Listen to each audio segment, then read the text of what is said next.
আচ্ছা বিশু কাকা, একটু শান্ত হও, শান্ত হও, তোমরা সবাই শান্ত হও। কি করে শান্ত হব মা? কি করে কি হবে বলতো? প্রজেক্টরে আলো ফেলে ওই তো কয়েকটা টাকা পাই, তার মধ্যে তোর বোন আমার মেয়ে ও না হার্টে ফুটো ধরা পড়েছে। ভেবেছিলাম এ মাসের মাইনেটা পেয়ে অপারেশনটা করিয়ে নেব, সেটা হবে না রে মা। আমি আর ওকে বাঁচাতে পারবো না রে। জেঠু জেঠু জেঠু, এইভাবে এত তাড়াতাড়ি ভেঙে পড়লে চলবে না, মনকে শক্ত করতে হবে। আমরা এই বিপদ থেকে উঠে দাঁড়াবোই, দেখো। মনকে শক্ত করার মতো অবস্থা আমাদের নেই আরসি, আমাদের নেই। কাজ না করলে ঘর ভাড়া দেবো কি করে? তোর কাকিমাকে নিয়ে আমাকে রাস্তায় দাঁড়াতে হবে। আর যা দিনকাল পড়েছে, এখন অন্য কাজ খুঁজবো কোথায়? অন্য কাজ কেন খুঁজতে হবে? যারা তোমাদের এইভাবে কাজ হারা করেছে তারা তো তোমাদের কথা ভাববে নাকি? কেউ ভাববে না রে মা, কেউ ভাববে না। এতগুলো বছর ধরে আমরা হলটাকে বুক দিয়ে আগলে রেখেছি।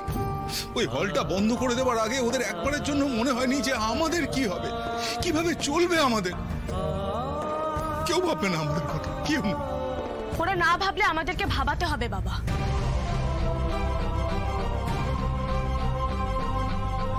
এইভাবে হার মেনে নিলে চলবে না। মনোহর জেঠু, বিশু কাকা, এইভাবে বাড়িতে বসে মাথায় হাত দিয়ে হাপির টেস্ট করলে হবে না। চলো আমার সাথে। কোথায়? ওই ম্যানেজারের সাথে কথা বলতে। এইভাবে এতগুলো মানুষের মুখের গ্রাস উনি কেড়ে নিতে পারেন না। এর জবাবদিহি ওনাকে করতেই হবে। আরে হুট করে ইচ্ছে হলো আর সিনেমা হল বন্ধ করে দিল, এই আবার কি? না, এটা হতে পারে না। আরে বাবা, অন্য কাজ খুঁজে নেওয়ার সময় তো দিতে হবে, আর ততদিন সংসার চালানোর জন্য ক্ষতিপূরণ দিতে হবে। ঠিক, কথা বলতে হবে ওর সাথে। ঠিক ঠিক ঠিক, কথা তো বলতেই হবে। সত্যি আরসিমা, তুই আমাদের সবার মুখে বল দিলে। তুই গিয়ে কথা বল, আমরা সবাই তোর পাশে আছি। পাশে না থেকে তো উপায় নেই মা, যেতে তো হবেই। আচ্ছা বাবা, বলছি ওই হল মালিকের নাম কি? অবাঙালি ভদ্রলোক লক্ষ্মীকান্ত আগরওয়াল।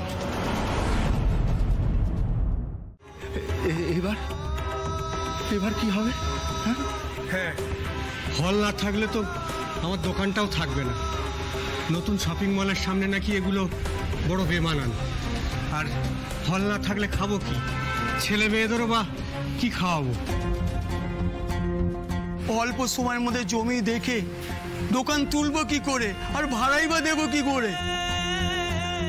এত বছর ধরে মালিককে আমরা এত ব্যবসা দিয়ে এলাম, আর আজ এইভাবে আমাদের দিক থেকে মুখ ফিরিয়ে নিচ্ছে মালিক, ম্যানেজার সবাই। ক্ষতিপূরণের নামে মাইনের অর্ধেক টাকা দিচ্ছে। ক্ষতিপূরণ?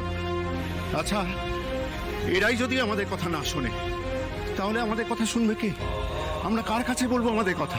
কে আমাদের সাহায্য করবে?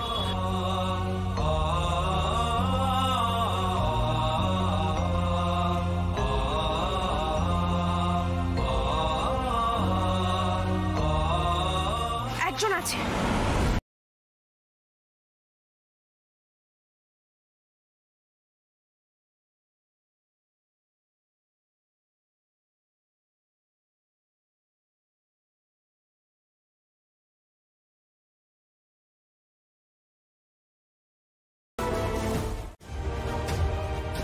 আজকাল আমার একটা কথা শুনছে না। সাকু আবার একটা ভুল করছে। ওর এসবের মধ্যে ঢোকার কি বা দরকার ছিল? দেখবে এর জন্য আবার একটা ঝামেলা তৈরি হবে, আর তার জন্য দায়ী থাকবে ওই আরশি। আরশির জন্য যদি আমার ছবির কোনো ক্ষতি হয়, আমি কিন্তু ওকে ছাড়বো না। अरे सक्को जी, बोलो। अच्छा, तुम्हारा हार्ड डिस्क मुझे मिल गया। हाँ, तो फिर सब ठीक है। किंतु আমি ওই হার্ড ডিস্কের জন্য না, একটা অন্য কারণে ফোন করেছিলাম। हाँ, तो बोलो ना, क्या बात है?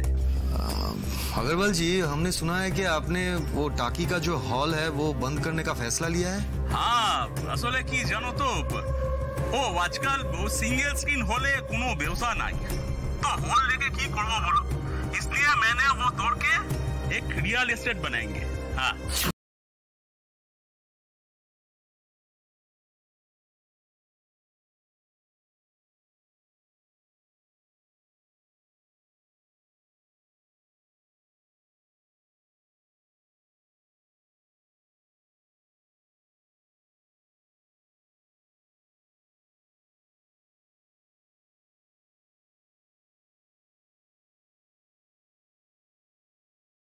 করেছে। सकোজিৎ तुम बहुत अच्छे इंसान हो, लेकिन কত লোক কত বিপদে পড়ে যাচ্ছে ডেলি, কত লোকের কত কাম কাজ চলে যাচ্ছে, কত লোককে নিয়ে তুমি ভাববে বলো তো? হ্যাঁ না না আগরওয়ালজি, আমি কি করে অত মানুষের দায়িত্ব নেব? কিন্তু দেখুন আগরওয়ালজি, আপনি নিশ্চয়ই জানেন যে আশির বাবা ওই হলে কাজ করতেন, তাই আমি খুব কাছ থেকেই খবরটা পাচ্ছি আর কি। দেখুন আগরওয়ালজি, সত্যি সত্যি অনেকগুলো মানুষ কিন্তু খুব বিপদে পড়ে গেছে, আপনি যদি একটু... আচ্ছা আচ্ছা, তো এই বলো না सकোজিৎ, ও তোমার শ্বশুরের কথা ফার্স্টে আমার মাথায় এনেছিলাম, বুঝলে তো, লেকিন পরে ভাবলাম কি সুপারস্টারের শ্বশুরের ও আসারের কাজ থাকলো কি গেল তাতে কি এসে যায় বলো? হ্যাঁ, লেকিন আমি তোমার কথা শুনে এটা মনে হচ্ছে কি তোমার শ্বশুর জামাইয়ের কামাই খাবে না, তাই তো? ঠিক আছে ঠিক আছে, তুমি একদম ফিকার মত করো। আমি যে दूसरा বিজনেস শুরু করছি না, ও শপিং মল টল হবে, তো ওখানে একটা কেয়ারটেকারের নকরি আমি দিয়ে দিব। হ্যাঁ, तुम एकदम चिंता मत करो, अरे तुमने मुझे बोल दिया ना, बस समझो काम हो जाएगा। না না আগরওয়ালজি, ব্যাপারটা শুধু আমার শ্বশুর মশাইয়ের নয়,